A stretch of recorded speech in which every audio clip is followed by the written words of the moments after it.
My sister screamed that I was mentally unstable for hiding my income, then tried to ruin my business with anonymous reviews. When I asked why she made a group chat without me during Dad's stroke, she rolled her eyes and said, "We didn't think you'd understand the medical terms." I just stared at her. That was 9 weeks ago. Last night, she locked herself in her apartment and cried so quietly I almost missed it until Paul came by to collect his things. I'm the middle child of 4 kids. My older brother became a cardiologist and my 2 sisters are both social workers. Me? I work in the elementary cafeteria making $11.75 an hour, serving chicken nuggets and chocolate milk. Growing up, my family never let me forget I was the ugly duckling. Every Christmas, my sister Carol would find me in the kitchen helping Mom. "Linda, you need to think bigger. You can't hide in kitchens forever." My big bro Robert would add, "At least get your degree first," while adjusting his Harvard clip. Like, thanks guys. I actually never thought about that one before. Their houses had security systems and 3-car garages. I rented a 1-bedroom apartment near the railroad tracks and took the bus to work. They drove BMWs with heated seats. When we went out for Mom's birthday, they'd order bottles of wine and I'd stick to water. But here's what none of them knew. For the past 15 years, I'd been running a restaurant consulting business out of my apartment. Started when I was 25 with one Excel spreadsheet and a calculator. Built it up through Instagram posts and word of mouth. Nothing fancy, just me analyzing food costs and creating systems until 4 a.m. My client list now included 12 steakhouses and 3 major hotel chains downtown. I charged between $5,000 and $25,000 per project depending on the workload. Last year alone, I cleared $340,000 after expenses. Never told anyone in my family because, honestly, I liked being underestimated. Then Dad had his stroke. Massive one that left him partially paralyzed. No one told me about it. I found out when Mom mentioned it during our weekly phone call. "Your siblings won't be available. They're trying to figure out what to do about Dad." "Oh, what happened?" I asked calmly. Because I knew losing it meant Mom would stop giving me information. That's when she said it. My effing siblings made a group chat without me. I immediately hung up and called Robert.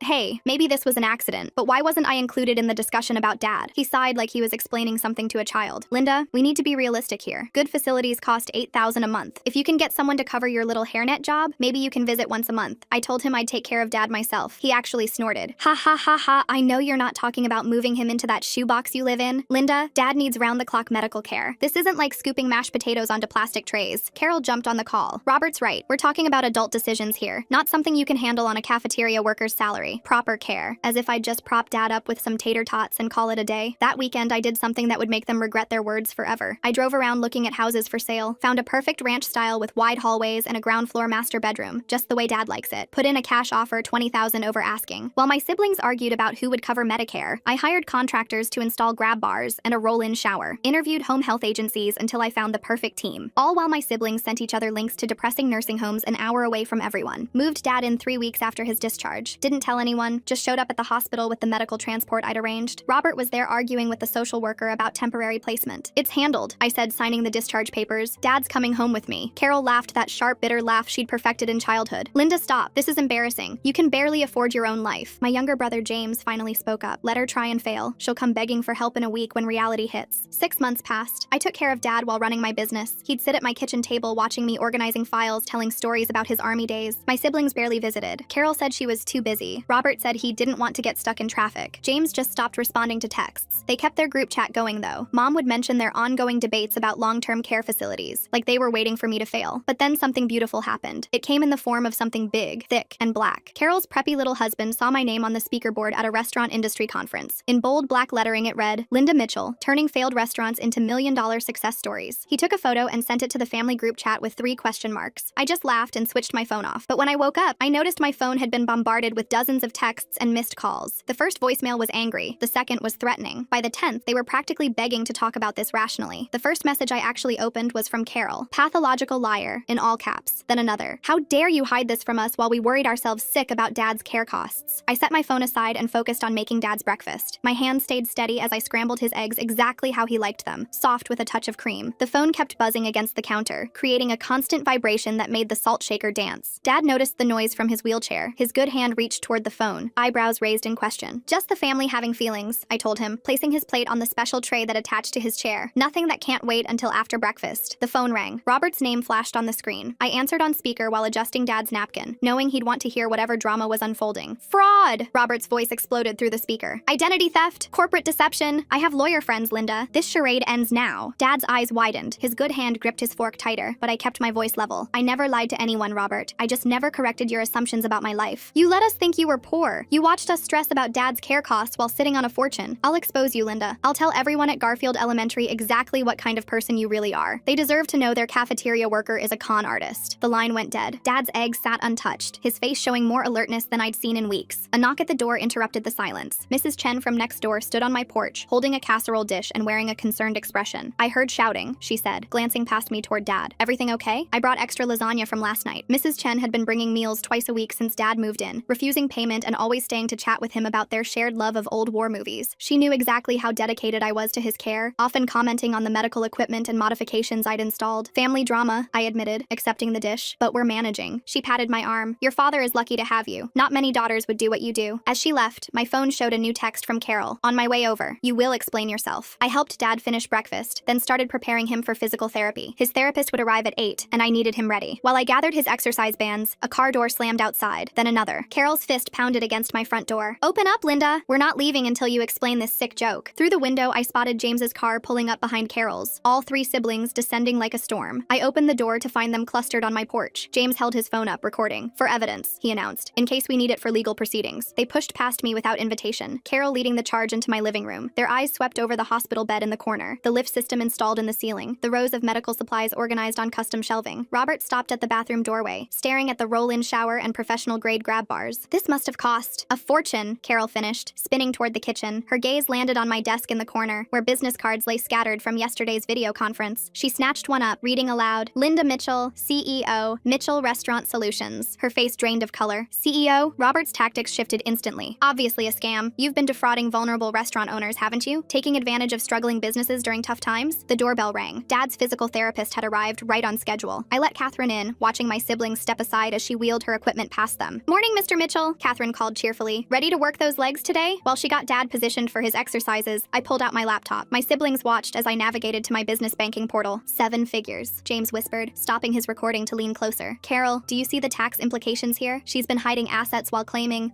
nothing," I interrupted. "I never asked any of you for money. Never complained about being broke. You all just assumed." Carol's phone was already at her ear. "Mom, you need to hear this. Linda's been lying to all of us. She's actually rich. Been hiding money while we've been unaliving ourselves trying to figure out Dad's care." I pulled up our old family group chat on my phone, scrolling through months of messages I'd been excluded from. There it was, their careful calculations of my share of Dad's costs. Based on her hourly wage, Robert had written, "Linda can contribute $73 monthly." "That seems high," Carol had responded. "She has rent to pay on that dump. 50 max," James had agreed. "We can't expect more from someone in her position." I showed them the screen. "This is what you thought I was worth." Well, the family meeting nobody asked for just turned into a surprise episode of Guess Who's Actually Rich. And watching 3 siblings discover their poor sister makes more money than all of them combined is giving me secondhand satisfaction I didn't know I needed. $50 toward Dad's care. Robert grabbed his phone, screenshotting my photo from Garfield Elementary's website. Within seconds, he'd sent it to our extended family group chat with the caption, "Our millionaire sister who's been playing poor." My phone rang. The principal's name appeared on the screen. "Linda, I'm getting calls about some kind of family emergency. Your brother said you needed to be pulled from shift immediately." "There's no emergency," I assured her. "I'll be in for lunch service as usual." "Oh good. You know we can't function without you. But Linda, is everything okay?" Your sister also called, sounding quite upset. After I hung up, another call came through, this time from my supervisor at the district office. "Linda, I just received a concerning call about financial irregularities. Someone claiming to be your family member said you've been involved in fraud." Carol didn't even try to look ashamed. People deserve to know who they're trusting with their children's food. Catherine continued working with Dad through it all, professionally ignoring the family drama while she guided him through his exercises. Dad's eyes tracked between his children, taking in everything. I closed my laptop. "I need to go see Mom. She deserves to hear the truth from me, not from Carol's hysterical phone calls." "We're not done here," Robert warned. But I was already grabbing my keys, leaving them in my house with Dad and his therapist, trusting Catherine to handle things until I returned. Mom's apartment was 20 minutes away. I found her in tears at her kitchen table, Carol's version of events having done its damage. "How could you?" she asked. "How could you let us worry like this?" I pulled out my phone, accessing 5 years of corporate tax returns, set it in front of her, watched her eyes widen as she processed the numbers. "You paid more in taxes last year than Robert makes in salary," she whispered. "I built this business while everyone thought I was failing," I said. "Started with nothing but determination and the skills everyone mocked me for having." My phone buzzed with texts from 3 different restaurant clients. "Hey, got a weird call about your family situation. Everything okay?" Carol had found my conference speaker bio online. Public information, now being used as ammunition. Another text from Mrs. Chen. "Someone was taking pictures of your house this morning. Thought you should know." Then Dad's nurse. "Your brother tried to question me about your real job during my visit. I told him nothing, but wanted you to be aware." I showed Mom the messages. "This is what they're doing. Trying to destroy what I built because they can't handle being wrong about me." A notification popped up on my phone. A new review on my business's Google page, posted minutes ago from an anonymous account. "Dishonest to own family. If she'll lie to them, what else is she hiding? Cannot be trusted." My biggest client called immediately. "Linda, I'm looking at this review. What's going on?" I explained briefly, professionally, without going into too much detail. He listened, then said, "I'll post our testimonial today. Anyone who saved my restaurants deserves better than this." house. By the time I got back home, my siblings had left. Catherine was finishing Dad's session, and he looked tired but pleased with his progress. 40% more range of motion than last month, she reported. Whatever you're doing, keep it up. The consistency of care here is making a real difference. After she left, I sat with Dad as he recovered from therapy. My phone continued its assault of notifications. Uncle Pete asking if I needed bail money, former classmates questioning what was happening on social media, more clients reaching out with concern. But Dad's hand found mine, squeezing with his good side. His eyes, clearer than they'd been since the stroke, met mine with understanding. I squeezed back. We're okay, Dad. Let them rage. We know the truth. The next morning brought a new wave of attacks. Carol's Facebook posts about family betrayal and wolves in sheep's clothing had gained traction overnight. Mutual friends were choosing sides, most without knowing the full story. I screenshot everything, the posts calling me mentally unstable and pathological, the comments from people who'd never met me, weighing in on my character, evidence I might need later. At work, serving lunch to 500 elementary school kids, I noticed the whispers among parents volunteering in the cafeteria. Some stared, others avoided eye contact. But Maria, who'd worked beside me for 8 years, stood firm. Anyone who believes that garbage doesn't know you, she said, louder than necessary. 15 years you've been here, never missing a day, treating these kids like your own. The principal stopped by during service. HR wants to meet with you about financial disclosure concerns. I told them it was ridiculous, but I understand, I said, continuing to serve chicken nuggets with a smile. When? Tomorrow at 3. Linda, I want you to know I'm in your corner. Whatever's happening with your family, it doesn't change who you are here. That evening, I installed security cameras around my house. The garbage cans had been moved again, and all the promotional flyers I kept in my car for networking had vanished. Someone was escalating beyond angry texts. Dad watched from his wheelchair as I mounted the cameras, nodding approval. His speech therapy was progressing, and he managed to say, "Smart girl." 3 restaurant owners called that night, offering to write letters to the school board about my integrity. One was the board president's favorite lunch spot. She saved us from bankruptcy in 2018, the owner told me. Restructured our entire operation. I'll make sure they know exactly who Linda Mitchell really is. The irony wasn't lost on me. My siblings' attempts to destroy my reputation were actually revealing how many lives I'd touched through my work. People were stepping forward with stories of how I'd helped them, testimonials I'd been too humble to seek out myself. But the attacks continued. Someone called Dad's doctor claiming to be reviewing his care situation. The bank notified me of attempts to verify my authority over Dad's accounts. Carol reached out to my first client from 2009, fishing for irregularities in past services. Each attack was met with confusion from the people who actually knew me. My clients, my colleagues, my neighbors, they all saw through the smear campaign. But it was exhausting, playing defense while trying to maintain normalcy for Dad. Then came the breakthrough. During a family dinner where Carol was present, Dad spoke his first clear sentence in months. "Linda, good daughter." Carol stormed out without a word. Robert showed up at the elementary school the next morning during my shift. I spotted him through the serving window, standing in the cafeteria entrance wearing his expensive suit, scanning the lunch line like he was conducting a medical examination. The kids noticed the tension immediately. Several stopped chatting to watch this stranger who clearly didn't belong. I continued serving mac and cheese, keeping my movement steady while Robert approached the counter. He leaned over the sneeze guard, his cologne overwhelming the smell of cafeteria food. I could see him calculating how to maximize the humiliation. He demanded I share what he called the wealth I'd stolen from them. His voice carried across the cafeteria, causing teachers to look up from their lunch supervision. I simply shook my head and continued portioning food onto trays. Robert's face reddened as he realized I wouldn't engage in front of the children. The principal appeared at his elbow, professionally escorting him toward the exit. Robert went, but not before announcing loudly that I'd hear from his lawyers about the family assets I'd hidden. Several parents exchanged glances. The damage was done. That afternoon, James's wife Ashley sent me a private text. She had no idea about any of this, she wrote. The message was brief, but seemed genuine. I filed it away, unsure what to make of this crack in the family alliance. My conference organizer called while I was helping Dad with his evening medications. Next month's keynote was still on schedule, but given my family situation, they could move it if needed. I assured them I'd be there. Dad nodded approvingly from his wheelchair, understanding the importance of maintaining professional commitments. I realized something important while reviewing the harassment pattern. My siblings had only contacted my workplace and neighbors, not my actual clients. They'd found my public speaking engagements but hadn't dug deeper into my business relationships. Their attacks were surface level, based on what they could find through Google searches. 3 restaurant owners independently offered to write letters to the school board about my integrity. The owner of Marcello's, the board president's favorite lunch spot, was particularly insistent. He remembered how I'd saved his family business from bankruptcy in 2018, restructuring their entire operation when they were weeks from closing. Maria organized the cafeteria staff without my knowledge. They quietly coordinated to cover my duties whenever I needed to handle family emergencies. The principal noticed this teamwork, commenting on the loyalty I'd inspired among my colleagues. Dad's physical therapist reported his best progress yet during the morning session. Catherine attributed it to the stable home environment and consistent care routine. His range of motion had improved another 15%, exceeding all medical expectations. I documented everything, knowing I might need these records later. I continued serving lunch daily while managing business calls between shifts. My phone stayed on silent in my pocket, but I could feel it vibrating constantly with new messages. Robert showing up at the elementary school in his fancy suit to confront someone serving mac and cheese is like bringing a tuxedo to a food fight, completely missing the point while overdressed for the occasion. The ability to compartmentalize, developed over years of running a business while working full-time, served me well now. Carol confronted confronted me in the Kroger parking lot that evening. I'd just finished grocery shopping for Dad's special diet when she appeared beside my car. I calmly pulled out my phone and started recording, making it obvious I was documenting the interaction. She ranted about betrayal and deception while I loaded groceries into my trunk. Then something unexpected happened. Her voice cracked, and she admitted she'd always been jealous. The admission seemed to surprise her as much as me. She quickly covered it with more anger, but the truth had slipped out. The local business journal editor called the next morning. They'd heard about my story through the Restaurant Association and wanted to feature it in their success stories column. I agreed to the interview, seeing an opportunity to control the narrative. Ashley visited that afternoon while James was at work. She appeared at my door looking uncomfortable but determined. She apologized for James's behavior, explaining she'd been kept in the dark about the family dynamics. We sat in my kitchen while Dad napped, and she shared her perspective on the situation. Mom finally saw the family group chat history when I showed her my phone. She scrolled through months of messages, her face growing paler with each screen. They'd allocated my contributions based on minimum wage. They'd discussed my limitations and realistic expectations for someone in my position. They'd even said I wouldn't understand the medical terms involved in Dad's care. Her hands shook as she handed back the phone. The evidence of how they'd systematically excluded and diminished me was undeniable. She'd been included in some of these conversations, though she claimed not to have paid attention to the details. My clients organized an appreciation dinner without telling me. I arrived at what I thought was a routine consultation to find 20 restaurant owners gathered to show their support. They'd each prepared testimonials about how my work had impacted their businesses. The gesture overwhelmed me more than any of my siblings' attacks. Robert saw my car at the upscale restaurant while driving past. He stormed in, pushing past the hostess to confront me during the client dinner. The room fell silent as he accused me of flaunting my wealth while our family struggled. My clients watched in stunned silence as he revealed more about himself than about me. The owner of the restaurant personally escorted Robert out. Several clients approached me afterward, sharing their own stories of family members who'd resented their success. The incident actually strengthened our professional relationships. 3 families from Garfield Elementary reached out with support. They'd heard the truth from restaurant owners in our community. One parent told me their business existed because of my consultation 3 years ago. Their children attended the school where I served lunch, and they wanted me to know they stood behind me. Carol's husband, Paul, sent an unexpected text. He apologized for the photo that started everything. He hadn't known it would cause this chaos. The message was brief and seemed carefully worded, like he was trying to distance himself from the situation. Mom made a discovery that changed her perspective entirely. While going through old cards, she found ones Dad had written to me over the years. "Proud of my entrepreneur," one said, dated 5 years ago when my siblings were mocking my cafeteria job. "My daughter the business owner," said another. Dad had known all along and kept my secret. The security service I hired started the next week. I'd found Robert parked outside my house 3 times, just sitting in his car, checking on Dad. While technically legal, the behavior was unsettling. The security company installed additional cameras and began random patrols. The entire cafeteria staff signed a letter supporting me to the school board. Maria had organized it quietly, gathering signatures from everyone who'd worked with me over the years. Even retired staff members had contributed testimonials about my character and work ethic. Carol's Facebook rants became increasingly unhinged. Her posts grew longer and more rambling, filled with contradictions and accusations that made little sense. Mutual friends began distancing themselves, privately messaging me with apologies for initially believing her version. Dad achieved a milestone during therapy. When the social worker visited for a routine check, he managed to write "Linda stays" on the communication board. His handwriting was shaky but clear. The social worker was impressed by the quality of care, noting the professional equipment and detailed care logs I maintained. The local business journal published their article. The headline read, "Elementary worker builds consulting empire while serving students." The piece highlighted my dual career and commitment to both roles. My phone exploded with congratulations from clients and colleagues who hadn't known about my cafeteria job. I pulled out my employee handbook from the school district. 15 years of perfect attendance stared back at me from the pages. Not a single sick day taken, despite building a business that required late nights and early mornings. The record spoke to dedication my siblings couldn't understand. Mom's lease expired the following month. She asked to move in with me and Dad, admitting she'd chosen the wrong team. The request came with tears and apologies. I agreed, seeing an opportunity to rebuild our relationship while providing Dad with additional family support. The Restaurant Association board member revealed something disturbing. Carol had called trying to file a formal complaint against my business. She'd claimed I was operating without proper licenses and defrauding clients. The board member had dismissed it immediately, knowing my reputation, but wanted me aware of the attempt. A scheduling conflict forced a difficult choice. Dad's important neurological appointment coincided with my conference keynote. The decision was immediate and clear. I chose Dad, asking the conference organizers to stream my presentation instead. My message about priorities resonated with the virtual audience. "Success means nothing without family who truly supports you," I explained. The stream had more viewers than the in-person event would have attracted. Several new clients reached out afterward, drawn to my authentic approach to work-life balance. Robert's medical practice partners approached him about the family situation. His behavior had become erratic at work, affecting patient care. He'd been distracted, taking personal calls during consultations and leaving early to drive by my house. The senior partners expressed concern about his professional reputation. The school board cleared me of any wrongdoing after their investigation. The HR meeting I dreaded turned into a formality. The board president himself attended, having heard about my integrity from multiple restaurant owners. They apologized for the inconvenience and commended my service to the district. James returned my spare key in person. He appeared at my door one evening, shuffling his feet like a scolding scolded child. He mumbled an apology, barely making eye contact. Ashley had made him come, he admitted. The interaction was awkward, but represented progress. Carol sent what seemed like a final desperate text. I owed them for years of supporting me, she claimed. The message was long and rambling, listing every perceived slight and sacrifice she'd made. The delusion was complete. She'd rewritten history to cast herself as my benefactor. I responded with receipts. Every dinner I'd paid for while they thought I was broke. Every birthday gift I'd given despite my supposed poverty. Every time I'd covered the bill while they complained about my life choices. The evidence was overwhelming and indisputable. The siblings retreated for 2 weeks. The sudden silence felt ominous rather than peaceful. No texts, no calls, no surprise visits. Even their social media went quiet. I knew better than to think it was over. Dad's old friends started visiting. His former army buddies, poker group, and church friends had heard about his improvement. His former pastor told me they'd always known I'd succeed. They'd watched me work multiple jobs in high school, seen my determination even as a teenager. 3 new clients contacted me after hearing my story through professional networks. One was particularly interesting, a country club restaurant where Robert was a member. They needed a complete operational overhaul and specifically requested my services after hearing about my business approach. I presented at the conference about building a business while working class. The audience gave a standing ovation. My story of serving elementary students by day and consulting for restaurants by night resonated with entrepreneurs who'd faced similar family skepticism. Returning home from the conference, I found my siblings' cars in the driveway. Through the window, I could see them surrounding Mom in my living room. Their body language was aggressive, leaning in, gesturing emphatically. They were pressuring her to force the sale of Dad's assets for his care. I walked through my front door to find my siblings in full manipulation mode. Mom sat on my couch, surrounded by Robert, Carol, and James, all leaning in with paperwork spread across the coffee table. Dad watched from his wheelchair near the window, his jaw tight with frustration. Robert held up a document as I entered, legal papers about conservatorship. My stomach dropped, but I kept my expression neutral while setting down my conference materials. The next morning, I received a text from a lawyer friend who'd overheard Robert discussing Dad's conservatorship at the country club. The warning gave me a 2-day head start. Security cameras and random patrols because Robert keeps parking outside like some kind of medical degree stalker. That's taking house calls to a whole new creepy level that nobody ordered. I immediately drove to the courthouse, filing for official caregiving documentation with Dad's enthusiastic consent. His hand was steady as he signed, his eyes clear with determination. Catherine provided a detailed statement about Dad's care quality during our next therapy session. She documented his progress, the professional equipment, and the consistency of his treatment plan. Her medical assessment carried weight that my siblings couldn't dispute. 3 days later, Carol discovered I'd already filed the paperwork. She cornered me outside the courthouse after checking on their abandoned conservatorship attempt. Her face twisted with rage as she hissed threats about this not being over. A local reporter, there covering a different story, overheard the confrontation and started taking notes. The anonymous harassment began the following morning. A note tucked under my windshield wiper read that some people should stay in their place. The handwriting was deliberately disguised, blocky letters that could have been anyone's. Security footage from my new cameras showed a figure in a hoodie, face obscured, but the timing matched my siblings' alibis perfectly. My elementary school colleagues grew concerned about safety. Maria organized a buddy system for walking to cars after shifts. The principal increased security patrols during lunch service. The kids noticed the tension, but adapted with the resilience children always show. A major client crisis erupted while I was dealing with the harassment. Their point-of-sale system crashed during a busy weekend, threatening thousands in lost revenue. I had to manage the emergency remotely while ensuring Dad's safety, juggling phone calls between security company check-ins. The situation forced a difficult decision. I took a week off from the elementary school to focus on Dad's security and my business obligations. The choice felt like letting my siblings win, but Dad's safety came first. The kids at Garfield responded by creating a massive banner reading, "We miss Ms. Linda," that they hung in the cafeteria. Thanksgiving approached with the weight of family obligation. Mom insisted on hosting dinner at my house, declaring that the family needed to face reality together. No amount of reasoning could change her mind. She'd already informed my siblings, who had no choice but to attend or face her disappointment. Carol arrived 2 hours early, ostensibly to help with cooking, but actually to work on Mom. I heard her in the kitchen, twisting the narrative about my deception while I helped Dad with his morning routine. Mom's responses grew shorter and sharper as Carol's manipulation became more obvious. Robert arrived next, immediately pulling out his phone to scroll through old family group messages. He read them aloud, highlighting every joke about my cafeteria job, every dismissive comment about my potential. The irony seemed lost on him that he was providing evidence of their behavior, not mine. Ashley and James arrived together, but Ashley immediately pulled me aside in the hallway. Her hand rested on her stomach as she revealed her pregnancy. She wanted better for her child than the toxic dynamics our family perpetuated. Her declaration of support felt like a small victory in the larger war. The dinner table became a battlefield of passive aggression and barely contained resentment. I focused on serving Dad, making sure he could eat comfortably despite the tension. My siblings picked at their food, the weight of unspoken accusations heavy in the air. Then I did something unexpected. I offered to help with their debts. The words hung in the air like a challenge. Robert's face turned purple as he exploded about not needing pity money. His outburst revealed what I'd suspected. He was over-leveraged, drowning in student loans despite his cardiologist's salary. Carol broke next. Tears streaming down her face, she admitted Paul had left her. He'd watched her Facebook rants, seen her obsessive behavior, and decided he wanted no part of it. The divorce papers had been filed the previous week. Her perfect social media life had crumbled. Dad chose that moment to make his most dramatic recovery statement yet. He wheeled himself to the dining room doorway and spoke clearly. All his children were successful. The words hit differently than intended. Success, he implied, wasn't just about money. James offered the first genuine apology of the evening. He admitted following our older siblings' lead, never questioning their assumptions about me. His confession lacked Robert and Carol's dramatics, but felt more honest for its simplicity. I set one condition for moving forward: respect for all types of work. I would keep my cafeteria job because those kids mattered to me. The work had dignity whether my siblings recognized it or not. My business success didn't diminish the value of serving lunch to elementary students. Robert finally cracked, admitting his resentment stemmed from crushing student loans. He'd assumed I lived free of financial pressure while he struggled despite his high salary. The revelation explained years of condescension. He'd been projecting his own financial stress onto me. For the first time in decades, our family had an honest conversation. Not comfortable, not easy, but real. Years of assumptions and resentments laid bare over turkey and stuffing. Mom watched it all unfold with tears in her eyes, finally understanding the dynamics she'd enabled. Mom announced she was staying with me permanently. Her lease was up, and she'd already moved most of her things. She admitted I was the only one who'd visited Dad weekly before his stroke, the only one who'd made time for family when there was nothing to gain. My phone buzzed with a client text during dessert. For once, I silenced it without checking. Family came first, even difficult family working through years of dysfunction. The business would survive a few hours of inattention. 6 months later, life had settled into a new rhythm. I still served lunch at Garfield Elementary before afternoon consultations. The kids had welcomed me back with handmade cards and enthusiastic hugs. Their parents now knew about my business, but it didn't change how they saw me. I was still Ms. Linda, who knew every child's name and favorite meal. Dad walked with a walker at my second conference keynote. His progress had exceeded every medical prediction, his determination inspiring other stroke survivors in attendance. He sat in the front row, beaming as I discussed building success without abandoning your roots. Mom had become an unofficial part of my business, handling scheduling and correspondence from home. Her organizational skills, previously wasted on managing family drama, proved invaluable for keeping my growing client base coordinated. James brought his baby daughter to visit weekly. Ashley had delivered a healthy girl who would grow up seeing all work as valuable. James had started therapy to address his follower mentality, taking responsibility for his choices. Robert acknowledged me at a medical fundraiser, introducing me to colleagues as his successful sister without qualification. The admission cost him, but he managed it. We weren't close, might never be, but the public recognition marked progress. Carol worked through intensive therapy, addressing the jealousy and resentment that had poisoned her perspective. We exchanged brief texts about Dad's care, nothing more. Paul had been the stabilizing force in her life, and without him, she'd had to confront hard truths. The family wasn't perfect. We'd likely never have easy holiday gatherings or casual sibling bonds, but we'd found honesty. The truth I'd revealed had shattered their comfortable assumptions, forcing growth that should have happened years ago. My business continued thriving alongside my cafeteria work. Clients respected my commitment to both roles, seeing it as evidence of integrity rather than limitation. The elementary school had become a selling point. Someone who showed up daily for children could be trusted with their restaurants. Dad's recovery remained the real victory. He'd regained mobility and speech through consistent therapy and stable care. His eyes no longer held the fear from those early post-stroke days. He was home, surrounded by family who'd finally learned to see each other clearly. The respect I'd demanded wasn't just about my work choices. It was about seeing people as they are, not as we assume them to be. My siblings had learned that lesson painfully, publicly, but thoroughly. The cafeteria worker they'd dismissed had been saving restaurants and building an empire they couldn't imagine. Some nights, reviewing contracts while Dad watched TV nearby, I thought about the path that led here. The years of pre-dawn work, the careful balance of 2 careers, the decision to stay quiet while family mocked my choices. Every choice had led to this moment: success on my own terms, family who finally saw me, and the knowledge that respect was earned through action, not assumption. The truth hadn't set us free in some fairy tale ending. Instead, it had forced a reckoning that broke us down before building something more honest. My siblings' attempts to destroy me had only revealed the life I'd built and the people who truly mattered. In the end,